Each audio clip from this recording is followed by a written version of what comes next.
Praise the lord. ఈరోజు దేవుని వాక్యం అనే కార్యక్రమానికి మీకు అందరికీ ఆహ్వానం తెలియచేస్తున్నాను. నేటి దిన వాక్యము యోహాను సువార్త 16వ అధ్యాయము 13వ వచన భాగాన్ని చదువుకుందాం.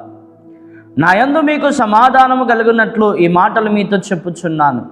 లోకములో మీకు శ్రమ కలుగును, అయినను ధైర్యము తెచ్చుకొనుడి, నేను లోకమును జయించి ఉన్నానెను. ప్రియమైనటువంటి వారలారా, లేఖన భాగములో దేవుని వాక్యం ఈ విధముగా తెలియచేస్తూ ఉన్నది, లోకములో మీకు శ్రమ కలుగును. ఈ మాట తెలియచేస్తూ ఉన్నది మనుషులు కాదండి, లోకరక్షకుడైనటువంటి యేసునాథుడు తెలియజేస్తూ ఉన్నాడు. ఏమని తెలియజేస్తున్నాడు అని అంటే, లోకములో మీకు శ్రమలు కలుగును. శ్రమలు కలుగును. ఏ శ్రమలు? ఈరోజు నీ బ్రతుకుల్లో, నీ జీవితంలో ఏవైతే శ్రమలు ఎదుర్కొంటున్నావో ఆ శ్రమలు కలుగుతాయని యేసుక్రీస్తు వారు ముందుగానే తెలియచేశాడు. ఈరోజు మనుషులు కోరుకునేది ఏంటంటే, శ్రమలు కాదు కోరుకునేది, శ్రమలు మాకు వద్దు అని అంటున్నారు. కీర్తనగడి దావీదు మహారాజు అంటున్నాడు కదా, శ్రమలు కలగక మునుపు నేను త్రోవ విడిచి తిని, శ్రమలు కలిగిన తర్వాత నేను దేవునికి దగ్గరయ్యాను. శ్రమలు కలిగినట్టు నాకు మేలాయను అన్నాడు. యోబు భక్తుడు అంటున్నాడు, నేను శోధింపబడిన తర్వాత సువర్ణముగా మారేదను అంటున్నాడు. అవును ప్రియులారా, నీ జీవితంలో అనారోగ్య శ్రమలు ఎదుర్కొంటున్నావా? కుటుంబ శ్రమలు ఎదుర్కొంటున్నావా? ఉద్యోగంలో శ్రమలు ఎదుర్కొంటున్నావా? వ్యాపారంలో శ్రమలు ఎదుర్కొంటున్నావా? నీ జీవితంలో ఎలాంటి శ్రమలు ఎదుర్కొంటున్నావు? నీ పిల్లల ద్వారా శ్రమలు ఎదుర్కొంటున్నావా? ఏ శ్రమలు ఎదుర్కొంటున్నావు? శ్రమలు ఎదుర్కొనుట నీకు మేలు. ఎందుకో తెలుసా? యాకోబు పత్రిక 5వ అధ్యాయము చాలా స్పష్టముగా తెలియజేస్తున్నది. 13వ వచనములో, మీలో ఎవరికైనా శ్రమలు సంభవించినా అతడు ప్రార్థన చెయ్యవలెనని వాక్యం సెలవిస్తుంది. శ్రమలు లేకపోతే ప్రార్థన చేయలేరు, శ్రమలు లేకపోతే దేవుని దగ్గరికి రాలేరు. కనుక మన జీవితాల్లో శ్రమలు అనేవి చాలా ప్రాముఖ్యమైనవి. కనుక ప్రియులారా, వాక్యం సెలవిస్తుంది, మీలో ఎవరికైనా శ్రమలు సంభవించినా అతడు ప్రార్థన చేయవలెను. హన్నా జీవితంలో శ్రమలు వచ్చాయి, ప్రార్థన చేసింది. దావీదు జీవితంలో అనేకమైన శ్రమలు వచ్చాయి, ఆయన ప్రార్థన చేశాడు. ప్రార్థన ద్వారా తాను విడుదల పొందాడు. ఇజ్రాయేలు ప్రజల యొక్క అరణ్య యాత్రలో వారు పెట్టేటువంటి శ్రమలకు, వారు కోరేటువంటి కోరికలకు అతని యొక్క జీవితంలో ఎన్నో శ్రమలు ఎదుర్కొన్నాడు మోషే ప్రవక్త. ఆ ప్రవక్త వారు అడిగిన ప్రతిదానికి ఆయన సొంత ప్రయత్నాలు చేయలేదండి, ప్రార్థన చేసి అద్భుతాలు జరిగించాడు, ప్రార్థన చేసి విజయాన్ని పొందుకున్నాడు. కనుక ప్రియమైనటువంటి వారలారా, మన జీవితంలో ఏ కొరతలు ఉన్నా, ఏ అవసరతలు ఉన్నా, ఏ అక్కర్లు ఉన్నా, ప్రార్థన అనేది చాలా ప్రాముఖ్యమైనది. అందుకు వాక్యం సెలవిస్తుంది, నీవు లేచి రేయి మొదటి జామున ప్రార్థన చేయుము. నీ పిల్లల క్షేమము కొరకు, నీ కుటుంబ క్షేమము కొరకు, నీ సంఘ క్షేమము కొరకు, సమాజ క్షేమము కొరకు, సార్వత్రిక సంఘ క్షేమము కొరకు ప్రార్థన చేయుడని వాక్యం సెలవిస్తుంది. ప్రార్థన చేయి. ఈ ప్రార్థన నీకు దీవెనాశీర్వకరంగా మారుతుంది. 3.5 సంవత్సరములు భయంకరమైన కరువుల్లో మునిగిపోయినటువంటి జనాంగము కొరకు ఏలియా ఆసక్తితో ప్రార్థన చేయగా వర్షం పడుతుందట.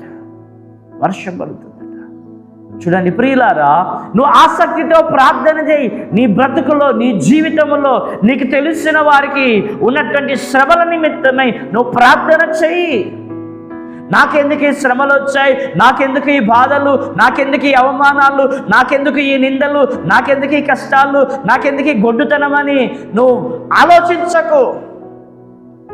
ఇస్సాకు తన భార్య నిమిత్తమై ప్రార్థన చేయగా తన భార్య గర్భమును తెరిచాడని వాక్యం సెలవిస్తుంది. ప్రియమైనటువంటి వారలారా, నువ్వు ప్రార్థన చేసేవాడిగా ఉండాలని, నువ్వు ప్రార్థనలు దిగజారిపోకూడదని, నువ్వు ప్రార్థన లేని వాడివిగా ఉండకూడదని వాక్యం సెలవిస్తుంది. అడుగుడి మీకు ఇయ్యబడును. అడుగుడి అంటే ఏంటి? ప్రార్థన చేయుట. కనుక మనం దేవుని అడగాల. నీవు నాకు మొర్రపెట్టుము, నేను నీకు ఉత్తరమిచ్చదని వాక్యం సెలవిస్తుంది. కనుక మన బ్రతుకుల్లో, మన జీవితాల్లో సోమరిపోతుల వలె, నిద్రపోతుల వలె మనం ఉండకుండగా ఏం చేయాలట? ప్రార్థన చేయాలట. నలుగురితో పంచుకుంటే నీకు ఆశీర్వాదం రాదు, శ్రమల నుంచి విడుదల పొందవు. నీకు మేలు కలగాలంటే, నీకు దీవెన కలగాలంటే నువ్వు ప్రార్థన చేయి. కన్నీటి ప్రార్థన చేస్తావా? ఉపవాస ప్రార్థన చేస్తావా? నువ్వు తిని ప్రార్థన చేస్తావా? ఏ విధముగా ప్రార్థన చేస్తావో ప్రార్థన చెయ్యి. ప్రార్థన నిర్లక్ష్యం చెయ్యకు. ప్రార్థనే నీ జీవితానికి పరిష్కారము, ప్రార్థనే నీ జీవితానికి ఆశీర్వాదము, ప్రార్థనే నీ కుటుంబానికి, ప్రార్థనే నీ భవిష్యత్తుకు, ప్రార్థనే నీ భర్తకు, నీ భార్యకు, నీ తల్లిదండ్రులకు, నీ సంఘానికి, ప్రతి దానికి, నీ చేతి పనులకు, నీ వ్యవసాయానికి, నువ్వు చేసేటువంటి ప్రతి పనులకు ఆశీర్వాదం. నీ ఉద్యోగానికి, నీ పిల్లలకు, నీ వంశానికి ఆశీర్వాదం, నీ దేశానికి ఆశీర్వాదం. ఈ ప్రార్థన లేకుండా పోతే నువ్వు శ్రమల నుంచి విడుదల పొందలేవు. వాక్యం సెలవిస్తుంది, లోకములో మీకు శ్రమలు కలుగును, మీరు ప్రార్థన చేయండి. మీలో ఎవరికైనా శ్రమలు సంభవించినా ప్రార్థన చేయండి. భయపడకండి, ధైర్యంగా ఉండండి. ప్రార్థన చేస్తే పరిష్కారం దేవుడు చూపుతాడు. ప్రార్థన చేయకపోతే పరిష్కారం దొరకదు. కనుక ప్రియులారా, ప్రార్థన చేద్దాం. ప్రార్థన నిర్లక్ష్యం చేయకండి. దినములో వెకువజామున లేచి ప్రార్థన చేయండి. దాని తర్వాత నీకు వీలున్నప్పుడల్లా ప్రార్థన చేయండి. దావీదు మహారాజే ముమ్మారు ప్రార్థన చేశాడు, 7 మార్లు స్తుతించాడు. దానియేలు ముమ్మారు ప్రార్థన చేశాడు. అంత పెద్ద ఉన్నతమైన స్థాయిలో ఉండి వారే ప్రార్థన చేశారు. మరి మనము కూడా ప్రార్థన చేయాలి. చివరికి ఒక మాట చెప్పి నేను ముగిస్తాను. యేసుక్రీస్తు వారు ఆ శిలువ శ్రమలు సహిస్తున్నప్పుడు, ఆ కఠినమైన బాధలు భరిస్తూ ఉన్నప్పుడు గెత్సెమనే తోటలో మహావేదనతో, రోదనతో, కన్నీళ్లతో ప్రార్థన చేసినప్పుడు ఆయన మరణాన్ని జయించాడు. ఇలారా, ఈ నేటి కాల సమయం ముందు నీ కుటుంబ పరిస్థితులను చూసి, నీ ఆర్థిక పరిస్థితులను చూసి, నష్టపోతున్నటువంటి నీ వ్యాపారంను చూసి, దిగజారిపోతున్నటువంటి నీ కుటుంబ పరిస్థితులను చూసి నువ్వు భయపడకు. లే, ప్రార్థన చేయడానికి మోకరించు, అన్నిటి ప్రార్థన చేయి. నీ జీవితంలో దేవుడు తప్పకుండా అద్భుతాన్ని ఇస్తాడు, దైవాశీర్వాదాలు అనుగ్రహిస్తాడు. ప్రార్థన లేకపోతే నీ జీవితంలో జవాబులు పొందలేవు. వీళ్ళు ఎవరికైనా శ్రమలు సంభవించినా అతడు ప్రార్థన చేయాలి. ప్రార్థన నిర్లక్ష్యం చేసి ప్రార్థనకు దూరంగా ఉంటూ మోకాలు ఉంచకుండా తిరుగుతున్నావేమో, అయ్యా నా పరిస్థితి ఈ విధంగా ఉంది, అమ్మా నా పరిస్థితి విధంగా ఉంది, నలుగురు చెప్పుకుంటూ తిరుగుతున్నావేమో, లేక నీలోనే కుమిలిపోతూ నా పరిస్థితి ఏంటని వ్యర్థమైన ఆలోచనలు చేస్తున్నావేమో. నిర్లక్ష్యంగా ఉండకు, ప్రార్థన చేయి. ప్రభు తప్పకుండా విడిపిస్తాడు. అతి కృపాత్రేక దేవుడు మనకిచ్చునుగాక. ఆమేన్. పరిశుద్ధుడా నీకు వందన అయ్యా. నీ బిడ్డలను మేము నాయన శ్రమల్లో ఉన్నామయ్యా, నిందల అవమానంలో ఉన్నామయ్యా. వాటి నుంచి ఎలా విడుదల పొందాలని ప్రయత్నం చేస్తున్నా. నాతో మాతో ఇద్దరు మాట్లాడేవి నీకు వందనాలు.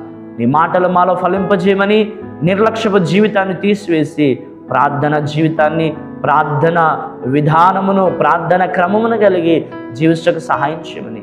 ప్రార్థన లేని జీవితము వృధా, ప్రయాసము వృధా గనుకనైనా అలాంటి జీవితం మాకొద్దు ప్రభువా.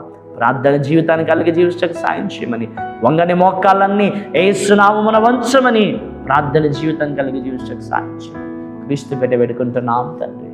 ఆమేన్. అందరికీ వందనాలు.